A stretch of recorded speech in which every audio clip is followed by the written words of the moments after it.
Hello अस्सलाम वालेकुम। जैसे कि शरपसंद का एपिसोड 21 का प्रोमो जो है वो लॉन्च हो चुका है। जैसे कि शाज़मीन जो है वो देखती है सनम जो है वो अपने दोस्त तैमूर के साथ जो है जब घर आती है तो वो उसे हाथ हिलाकर हाय कहती है। जब वो ताला खोल कर अंदर जाती है तो यहाँ पर फरासत भाई के घर के पास 3 लड़के खड़े होते हैं जो कि सनम की वीडियो बनाते हैं। वो गाड़ी में से उतरती है और किस तरीके से अपने घर में जाती है वो ये वीडियो बनाकर आपस में ताली बजाकर एक दूसरे को जो है वो दिखा भी रहे होते हैं। शाज़मीन ये सब कुछ देखकर अगले दिन उसके घर जाती है और उसे कहती है फ़िदा कहाँ है, जिस पर वो कह देती है कि हाँ वो घर से बाहर गया है। जिस पर शाज़मीन जो है वो कुछ नहीं आगे पूछती है और वो इसे जो है ये बात बताती है। पूरे महल्ले में बदनाम करने की कोशिश जो है वो की जा रही है। जिस पर जो है वो पूछती है कौन है वो, जिस पर वो फरासत भाई का नाम लेती है और कहती है मैं कल पार्क गई थी, वहाँ पर मैंने इन औरतों को जो है तुम्हारे खिलाफ बातें करते हुए सुना है। मुझे खुद भी जो है अच्छा नहीं लगा। मैं भी जो है अकेली औरत रहती हूँ, मैं ये इन सब हालात पर से गुजरी हूँ, इसलिए मुझे ये सब कुछ अच्छा नहीं लगा है। वो गुस्से से लाल पीली हो जाती है और कहती है ये लोगों का बस नहीं चलता, ये क्या किसी भी औरत के ऊपर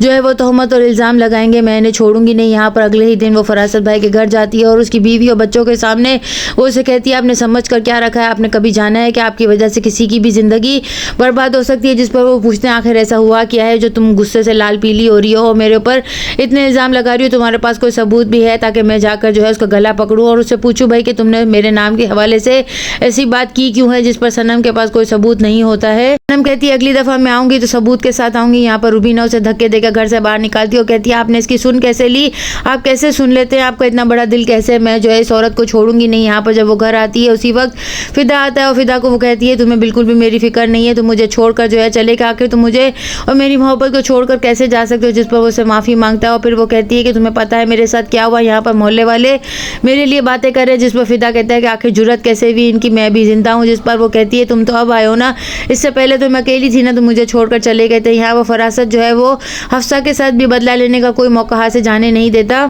हफ्सा जैसे कि नौकरी भी कर रही है और जब वो आती है और उसके पेट में दर्द होता है तो वो रास्ते में जो है ज़मीन पर गिर जाती है। शाज़मीन उसे लेकर हॉस्पिटल जाएगी। यहाँ पर डॉक्टर जो है उसे किसी ना किसी किस्म की सर्जरी का कहेंगे जिसकी वजह से उसकी माँ डर जाएगी कि कहीं इसका रिश्ता ख़त्म ना हो जाए। जिस पर शाज़मीन जो है वो समझाते हुए कहती है आंटी ऐसी फ़िक्र की कोई बात नहीं है, इस तरह के केसेस तो हो जाते हैं, आखिर क्यों उसकी सास इस बात का बुरा मनाएगी। फरासत भाई को और रुबीना को जब पता चलेगा कि उसकी किसी सर्जरी की बात उसकी माँ कर रही थी और वो किसी गायनी के पास गई थी तो वो जो है कहेंगे मैं तुम्हें भी देख लूँगा और तुम हो तो इसी दुनिया में। अपनी बेटी का रिश्ता अम्मात के साथ ना होने पर वो इस चीज़ का बदला लेंगे और एक लड़की की ज़िंदगी को जो है बर्बाद करने के लिए वो पूरे महल्ले में जो है बातें फैला देंगे। तो फ़िदा को कहती है फरासत भाई बहुत ही घटिया इंसान है, तो फ़िदा जो है उनसे लड़ने के लिए चला जाता है। जिस पर जो है फरासत भाई कहते हैं मैं तुमसे नाराज़ हो जाऊँगा, तुम इस तरह की बात करोगे। तो यहाँ पर वो अपनी बेगम को भी बताते हैं कि हम अगर किसी से बदला नहीं ले सकते तो अल्लाह तो है ना, अल्लाह तो ये सब कुछ देख ही रहा है अपनी नज़रों से और वो जो है इंसानों का बदला जो है वो अच्छे से ले लेता है। यहाँ पर जो है नेक्स्ट एपिसोड में और क्या दिखाया जाएगा,